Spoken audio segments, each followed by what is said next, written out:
बिस्मिल्लाहिर्रहमानिर्रहीम नहमदुहु व नुसल्ली अला रसूलिहिल करीम अम्मा बाद। मोहतरम नाज़रीन इकराम, हया नाम के ताल्लुक़ से हमारे पास काफ़ी सारे कमेंट आए हुए हैं और व्हाट्सएप पर भी कुछ बहन भाइयों ने हया नाम के ताल्लुक़ से कमेंट किए हैं। चुनांचे पहला कमेंट कुछ इस तरीके से है।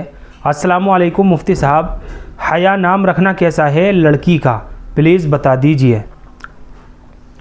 वालेकुमुस्सलाम वरहमतुल्लाहि वबरकातुहू। अगर बच्ची का हया नाम रखना चाहते हैं तो ये नाम बच्ची का रखा जा सकता है बिला डाउट और बिला तरद्दुद।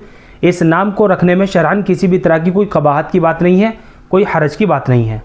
असल में हया बड़े हा के तलफ़ुज़ के साथ ये अरबी ज़ुबान का लफ्ज़ है और इसका दुरुस्त तलफ़ुज़ जो है वो बड़े हा के तलफ़ुज़ के साथ है, यानी सबसे पहले बड़ा हा है, उसके बाद या है और आखिर में अलिफ़ है हया।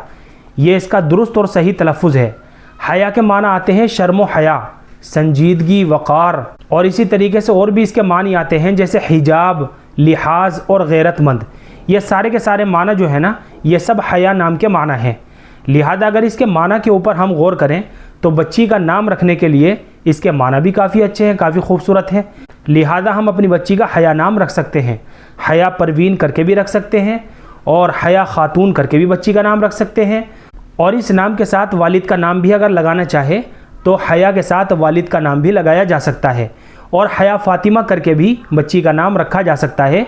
इस नाम के ताल्लुक़ से हमने काफ़ी तफसील के साथ वीडियो बनाई हुई है, हया Fatima name meaning in Urdu. तो हया फ़ातिमा करके भी बच्ची का नाम रखा जा सकता है। बाहर कैफ बच्ची का हया नाम रखने में किसी भी तरह की कोई ख़राबी की बात नहीं है, कोई हरज की बात नहीं है। बच्ची का हया नाम रखा जा सकता है। अलबत्ता ज़्यादा तरजीह जो है वो सहाबियात और अज़वाज मुताहिरात के नामों को रखने की दी जाएगी, क्योंकि सहाबियात और अज़वाज मुताहिरात के नामों पर अपनी बच्चियों के नाम रखना यह बाइस बरकत भी होता है और अफजल तरीक़ा भी यही है। और अगर हया करके ही नाम रखना चाहते हैं तो बच्ची का हया करके भी नाम रखा जा सकता है।